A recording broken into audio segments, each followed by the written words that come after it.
Assalamualaikum warahmatullahi wabarakatuh. اللهم صل على محمد اللهم صل على سيدنا محمد اللهم صل على سيدنا حبيبنا ومولانا محمد اللهم قوي الإسلام من المسلمين والمسلمات والمؤمنين والمؤمنات الأحياء منهم والأموات اللهم انصرنا على إكمال الدين واختم لنا بالخير ويا خير الناصرين برحمتك يا أرحم الراحمين والحمد لله رب العالمين.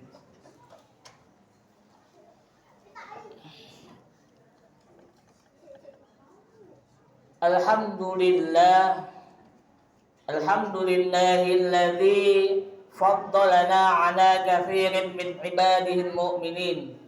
Wassalatu wassalamu ala syamsil mursalin wa qamarin nabiyyin wa sudratil muntahal arifin sayyidina Muhammadin wa ala alihi wa ashabihi ajma'in.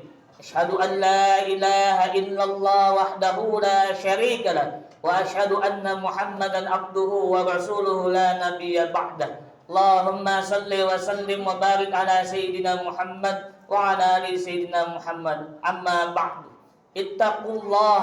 Ittaqullaha haqqa tuqatih wa la tamutunna illa wa antum muslimun. Wa qala Allah ta'ala fil Qur'anil Karim. Bismillahirrahmanirrahim. Ya ayyuhalladzina amanu kutiba 'alaikumus shiyam kama kutiba 'alal ladzina min qablikum la'allakum tattaqun. Shadaqallahu al-'aliyyul 'azim wa shadaqa rasul habibul karim wa nahnu 'ala dzalika minasyahidin wa syakirin. Alhamdulillahi rabbil alamin. Ilahi anta maqsudi wa ridaka matlubi atini mahabbataka wa ma'rifatak wa atini ma'aka abada. Allahu akbar, Allahu akbar, Allahu akbar, Allahu akbar, Allahu akbar, Allahu akbar, Allahu akbar, Allahu akbar, Allahu akbar. La ilaha illallah, Allahu akbar, Allahu akbar, walillahil hamd. Alhamdulillah. Alhamdulillahilladzi jamaah sekalian, marilah kita bersama-sama menghadapkan rasa syukur atas limpahan barokah dan karunia atas nikmat Allah yang luar biasa. Sampai detik hari ini kita dibisakan, kita dimampukan untuk bersama-sama menunaikan salat sunnah Idul Fitri 1445 Hijriah. Semoga amaliyah kita Ramadan dari yang pertama hingga hari akhir diterima langsung oleh Allah Subhanahu wa taala. Amin ya rabbal alamin.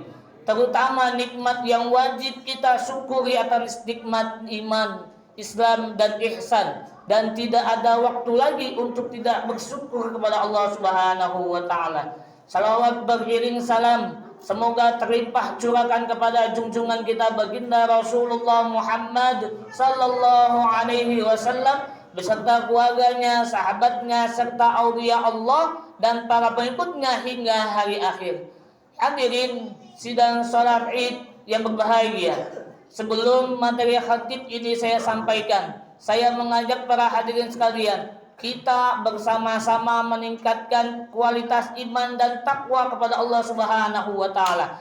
Ketika iman dan takwa sudah bertambah, kita berhak mendapatkan predikat husnul khatimah dan husnul bidayah dari Allah Subhanahu wa taala. Amin ya rabbal alamin.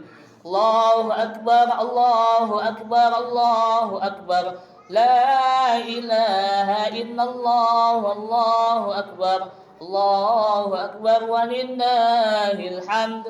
Hadirin jamaah yang berbahagia, kita hari ini masuk di tanggal 1 Syawal 1445 Hijriah.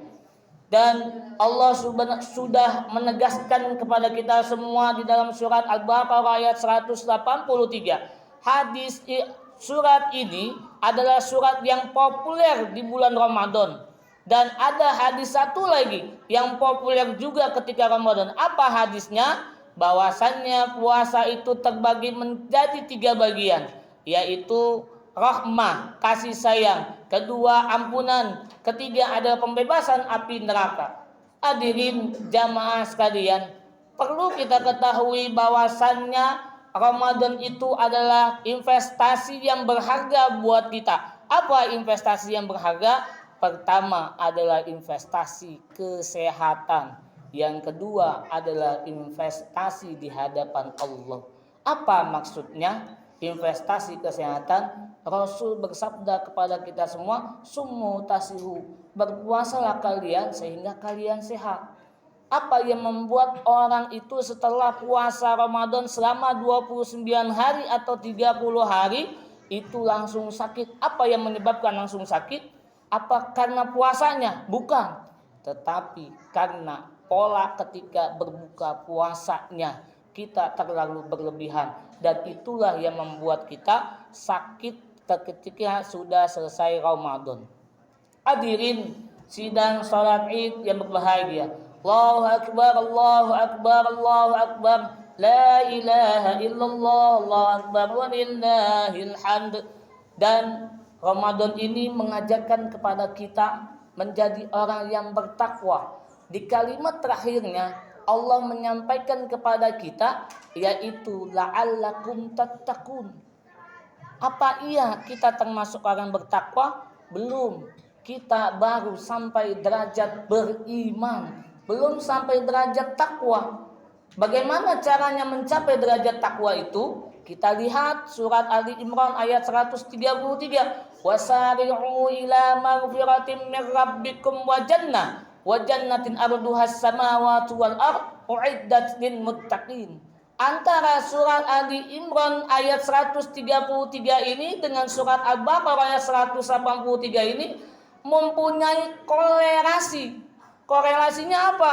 Hubungannya apa? Hubungannya antara orang yang bertakwa dan ciri orang bertakwa. Apa ciri orang bertakwa? Lanjutannya di surat Ali Imran ayat 134. Alladzina yunfikuna fis sarra'i wad dharra, bersedekah di kala lapang dan sempit. Pertanyaan di dalam diri kita, apakah kita selama ini 11 bulan yang lalu kita sedekah di kala sempit? Kebanyakan dari kita sedekah itu di kala lapang. Allahu akbar, Allahu akbar, Allahu akbar walillahil hamd. Padahal yang diperlukan atau yang dinilai oleh Allah dan Rasulnya adalah sedekah di kala sempit. Kenapa demikian? Diceritakan di dalam salah satu hikayat bahwasannya ada di zaman Rasul itu ada seorang miskin dan seorang yang kaya. Kelompok miskin dan kelompok kaya. Kelompok miskin ini bertanya kepada Rasulullah, ya Rasulullah, kami sedekah itu dengan apa? Mereka yang golongan kaya sedekahnya dengan harta mereka yang berlimpah. Bagaimana sedekah kami? Jawaban Rasulullah Muhammad SAW, sedekah kalian adalah membaca subhanallah walhamdulillah wala ilaha illallah Allahu akbar. Sedekah buat orang-orang miskin itu adalah mengucap kalimat subhanallah alhamdulillah wala ilaha illallah Allahu akbar. Itu sudah menjadi sedekah buat kita semua. Kalau sedekah yang sesungguhnya apa? Sedekah yang sesungguhnya itu ketika kita sulit. Banyakkan dari kita sedekah itu ketika lapang. Kenapa demikian? Karena kita tidak mampu mengeluarkan hal-hal yang sulit. Kalau seandainya kita mampu mengeluarkan hal-hal yang sulit, pasti dipermudah oleh Allah Subhanahu wa taala. Apalagi cirinya setelah alladzina yunfikuna bis-sarra'i wad-dharra wal kauzimina ghaiza, berhenti dari berbuat zalim pada diri sendiri, berhenti jangan marah pada orang lain. Marah pada orang lain berarti zalim pada diri sendiri. Bagaimana caranya berhenti pada zalim pada diri sendiri? Yang pertama, ketika kita sedang marah, jangan lupa mengambil wudhu dan melaksanakan sholat 2 rakaat. Itu salah satu yang ampuhnya untuk menghindari kezaliman pada diri sendiri. Apalagi yang perlu kita hindari supaya kita tidak zalim pada diri sendiri, yaitu menghindari hal-hal yang buruk. Dan Baginda Rasul Muhammad SAW pernah berwasiat kepada kita, jangan sampai puasa kita itu hanya mendapatkan minal ju' wal atas, cuma mendapatkan lapar dan dahaga. Bagaimana caranya supaya tidak mendapatkan lapar dan dahaga? Menghindari hal-hal yang bisa membuat merusak pahala puasa kita. Apa itu? Ketika selesai buka puasa, jangan ada lagi yang berbicara kejelekan orang lain ataupun hal-hal yang merugikan buat diri sendiri. Allahu Akbar, Allahu Akbar, Allahu Akbar, walillahil hamd. Hadirin jamaah sidang salat Id yang berbahagia. Apalagi setelah alladzina yunfikuna bis-sarra wad-dharra wal ka'zimina ghaiza wal 'afina 'anin nas. Memaafkan kesalahan manusia. Ini yang sulit buat kita semua. Memaafkan kesalahan manusia. Memaafkan kesalahan manusia bukan hanya momentum di Idul Fitri, tetapi jauh sebelumnya itu kita harus memiliki sifat innaka afuwun karim, al-afu, maha pemaaf. Tetapi kebanyakan dari kita tidak ada yang namanya mewarisi sifat pemaaf. Yang ada kita mewarisi sifat egois. Kenapa demikian? Karena itulah kita yang selalu demannya atau sukanya yang jelek-jelek. Apa maksudnya suka yang jelek-jelek? Kita lihat cerita Nabi Adam dan Siti Hawa.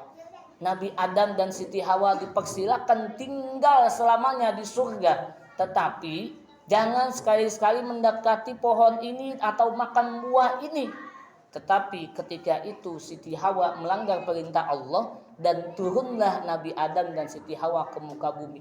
Ini tandanya kita itu suka yang jelek-jelek dan kita itu tidak mau memaafkan kesalahan orang lain.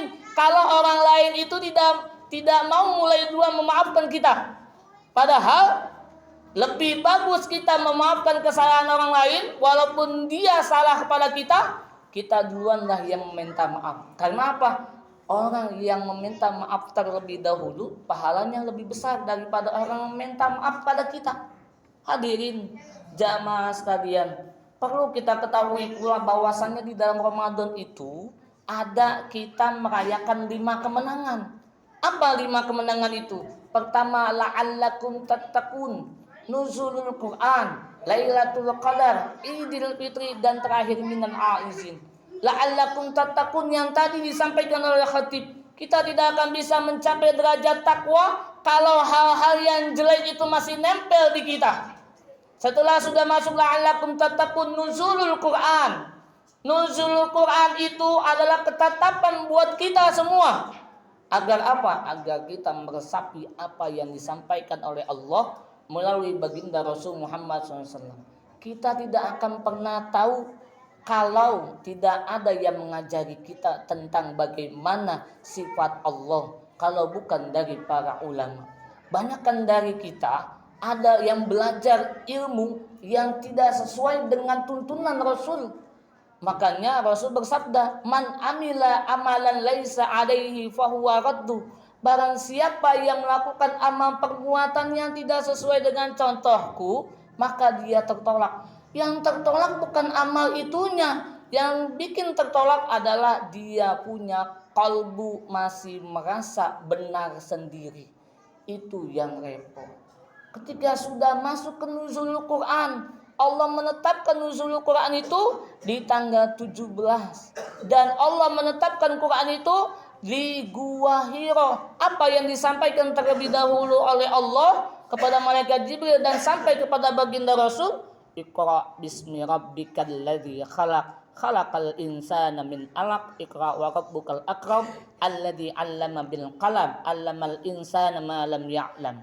Hadirin jamaah sekalian, marilah kita bersama-sama untuk bisa meresapi apa arti dari Idul Fitri itu.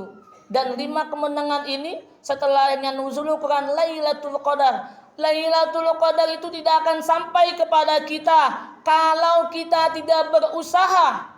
Kenapa demikian kalau kita tidak berusaha? Karena kita melihat contoh baginda Rasul. Baginda Rasul di malam ke-21, malam-malam akhir Ramadan, beliau lebih mementingkan hubungan beliau kepada Allah daripada kepada orang lain. Apa maksudnya? Beliau mengikatkan ikat pinggangnya sekencang-kencangnya, sekuat-kuatnya untuk tidak tidur dan untuk tidak terlalu banyak bicara, hanya bicara kepada Allah Subhanahu wa taala. Allahu akbar, Allahu akbar, Allahu akbar walillahil hamd. Dan Lailatul Qadar ini tidak akan bisa kita dapat kalau tidak kita usahakan. Dan malam-malam Lailatul Qadar, para ulama, jumhur ulama mengatakan malam-malam Lailatul Qadar itu 21, 23, 25, 27, 29. Dan kesepakatannya yang paling sering kita dapati cirinya adalah di malam ke-27. Dan malam 27 itu suasananya hening, sepi, sunyi, tidak ada suara sedikit pun. Allahu akbar walillahil hamd. Hadirin jamaah sekalian, yang keempat adalah Idul Fitri. Idul Fitri ini adalah salah satu momentum. Momentum apa? Momentum perbaikan supaya kita menjadi pecinta kesucian jiwa. Sebab apa? Karena baginda Rasul sudah mengatakan kepada kita, ketika itu keturunan dari Bani Adam itu terlahir dalam keadaan fitrah atau suci. Yang membuat dia suci itu adalah kedua orang tuanya. Apa maksudnya? Maksudnya orang tuanya mendidik tidak baik, mendidik sesuatu yang tidak baik itu dari uangnya, dari adabnya, dari perkataannya, nanti dicontoh oleh anak kita atau keturunan kita. Hadirin sidang sholat Id yang berbahagia, yang terakhir adalah minal aizin wal faizin wal makbulin. Kita kembali kepada hakikat yang namanya kesucian jiwa. Ketika sudah sampai kepada hakikat kesucian jiwa, kita harus bisa mampu menahan apa yang menjadi keinginan kita. Harus keinginan Allah. Apa contohnya?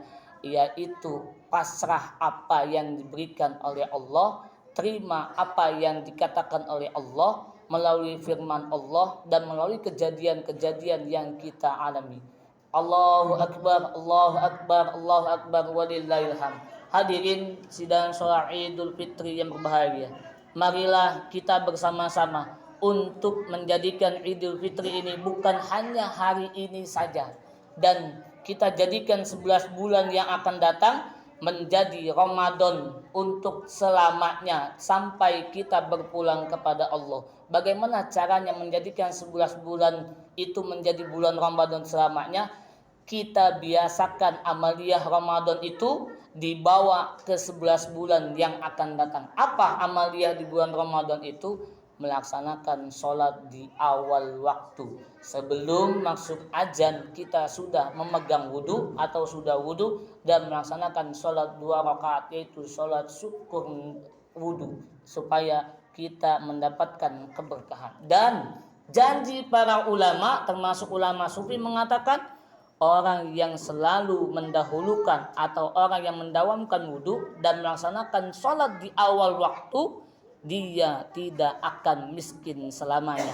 Semoga Allah Subhanahu wa taala berkahi kita semuanya, segalanya dan selamanya. A'udzubillahi minasyaitonir rajim. Bismillahirrahmanirrahim. Wal asri innal insana lafi khusrin illa alladziina aamanu wa 'amilus solihati wa tawassaw bil haqqi wa tawassaw bis sabr.